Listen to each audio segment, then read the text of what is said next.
Hey YouTube, this is Southern Prepper 1. This is part 2 of the Suburban Security. We're going to start off with steps to take. So a disaster has occurred which you believe will affect you. You believe that the incident will cause other problems and you will have a situation that you will need to be responsible for your own safety and security. First step, first thing to do. Now you can add a lot of things to this list. This is just a few.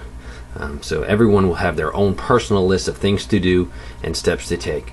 First of all, account for all family members. This is probably the most important. Security and safety of family and friends are more important than protection of property. You can replace property. It's very hard to replace family. Next, notify neighbors of the situation. You might have neighbors that are preppers, or maybe they are definitely not preppers. Notify them.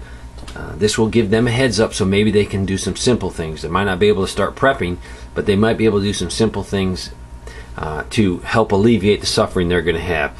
Because if you can help them alleviate their suffering, they're going to be less strain on you. Fill up all water containers, especially if you're in a suburban area and you have no emergency backup water. Fill up your tub, fill up any containers. Next, monitor emergency frequencies and news. The importance of a scanner. This will tell you if in your area there are hot spots or rioting or places where the police are having trouble maintaining law and order. This will give you a heads up so you can make sure you can avoid these areas. Also monitor your local news and also the national news to keep abreast of the situation. Next, contact friends with alternative communication.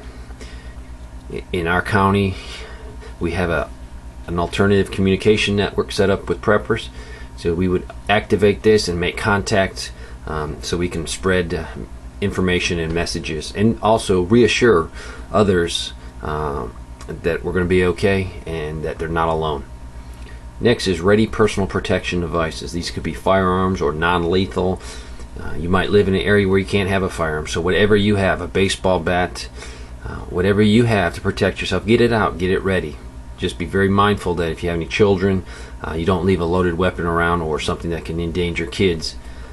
Still maintain weapon safety. Next, your bug out bags. Make sure they're ready to go. Make sure they're out of the closet. Make sure they're next to the door or even in the vehicle. At this time, get all your medicine. A lot of you don't probably store your medicine in your bug out bag. You store it in your kitchen where you can take it every morning and evening. Get the medicine, any extra eyeglasses, and put in your bug out bag. So if you have to run in a very quick second, you're not going to forget these things. They're very important. Next, top off your gas in your vehicle. If you do have a little bit of fuel storage, make sure your vehicles are topped off. So if you have to leave, at least you know you have a full tank of gas. Next, place out your warning devices. If you have any homemade warning devices, security systems that do not use the grid power, put these out, like a Dakota alarms. Also secure your doors. If you have outbuildings, start locking things up, locking your gate, making yourself a little bit more secure at your physical location.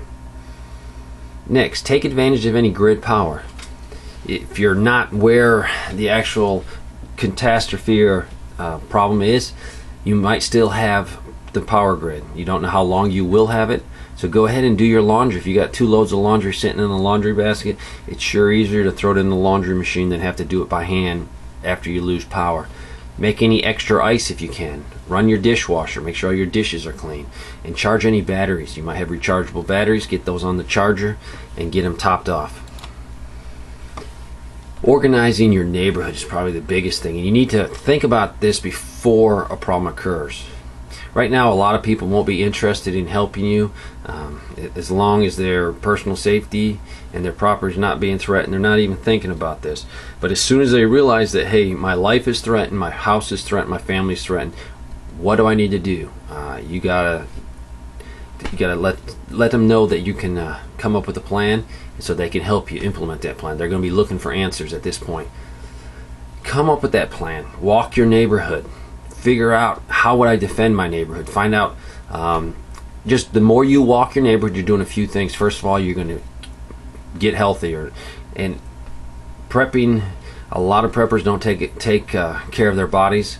They do not exercise. That's probably the biggest thing we could do as preppers, take care of ourselves. So walking will give you exercise. It will also let you meet people. As you walk day after day, you're going to see people, they're going to see you, and they're going to realize, hey, you live in the community.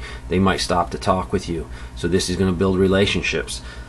Third, you're going to know every inch of your neighborhood, so you're going to know where areas where it needs to be extra security or areas that are going to be very secure. So know your neighborhood.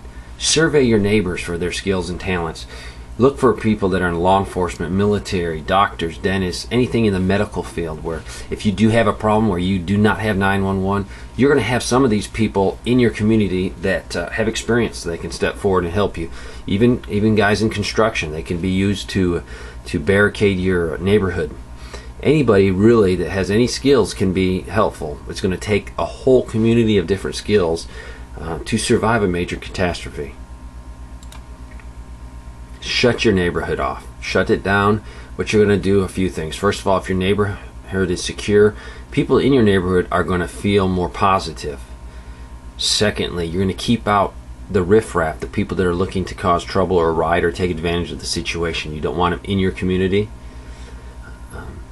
The presence of people will actually deter criminals. If criminals know they're being watched, they're going to go elsewhere. They do not want a confrontation with people. Criminals will try to find the easiest target to take advantage of. During the LA riots, the Koreans did an excellent job securing property. They had a big presence. They also had a presence of force. They had weapons, and they also used deadly force to protect what was theirs. They protected their communities and did not suffer the losses of a lot of other businesses that did not be proactive.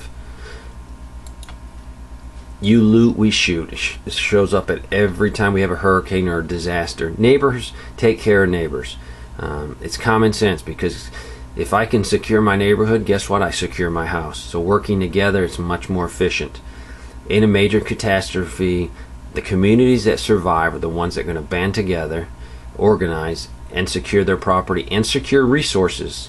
Inside that community, there's probably resources, and you're going to need to secure them for the use of your residents. I'm going to talk about some military things now. A lot of the stuff was just general ideas. This is definitely military. This is what you have to think about if you were going to conduct a good defense of a fixed location. It's OCOCA. It's observation of fields of fire, cover and concealment, obstacles, key terrain, and avenues of approach. The first one, observation of fields of fire. Can you observe in all directions of your retreat, or really in your subdivision? Can you watch all the way around it? What you're trying to do is maintain 360-degree security, so people can't use cover or concealment or the woods or anything to get into your community or your subdivision. If you can see, you also have to be able to defend it for yourself and actually be able to shoot at people. Can you engage targets if they are a threat to your community? Next, cover and concealment. Cover is protection from bullets. So maybe you have people that have landscaping, maybe some nice decorative concrete walls or rock walls. You can use this as cover. If not, you have to build them. Very simple to do, using earth, sandbags, anything you can do to put something up that will stop bullets. So look for cover and concealments to protect your community. Next, if you have areas that are with a lot of shrubs where people can't see you, this would be concealment. It's also excellent, but you're looking for cover and concealment. Protection from being seen by others, and also protection from bullets. Next, you're going to have to use obstacles to secure your community. An obstacle at this location to block the road is excellent. If you can keep vehicles from coming in, you will slow them down and stop them here. Fencing is an excellent obstacle. Distance, if you have huge amounts of land between you and a threat, you'll have more time to react to the threat and deal with the threat and stop the threat. There can be a lot of different obstacles. Say you have, everyone in here has a large trash can on wheels, or just any trash can. You can get those trash cans, fill them full of dirt, and you can make a wall. You can make a lot of things to stop vehicles and people. You have to use your imagination. Next is key terrain. And this is a piece of terrain which offers a definite advantage to whoever controls it. If you have maybe a small hill or knoll in your subdivision, you can use this as an observation point to watch your subdivision. This is an excellent location. Plus, you want to make sure you maintain control of that. If a hostile force gains control of some higher ground, They'll be able to fire into your community. They'll be able to observe your community, and tactically, it's not what you want them to have. You want to control the key terrain. You might say my community or subdivision is flat. Maybe inside this subdivision you have some houses that are extra tall, extra big, that offer an advantage. They are similar to a hill. You can get up on top of them. You can observe your community. If you can control these, that is what you want to do militarily and tactically. Next is avenues of approach. You need to watch the roads, the paths, the waterways, and open areas. The farther you can see that threat, the better you're going to be to react to it. So any type of roads coming in, you need to put them under observation, because this is where bad guys are going to come. And roads, they can come very quickly. Using a vehicle, they can accelerate, and they can cross large amounts of space very quickly, so you need to control these spaces. That's OCOCA, observation in fields of fire, covering concealment, obstacles, key terrain, and avenues of approach. You need to memorize these, write these down, and think about these if you're going to conduct a defense of a fixed location. To sum it all up, the best way to survive in the suburbs is a community approach. Form a neighborhood watch. Maybe from there you can get a prepper network started. Not all people are going to be on it, but if you can get a few more people into your prepper network, the better you'll be. I hope you enjoyed it. I appreciate you watching it. Thanks a lot.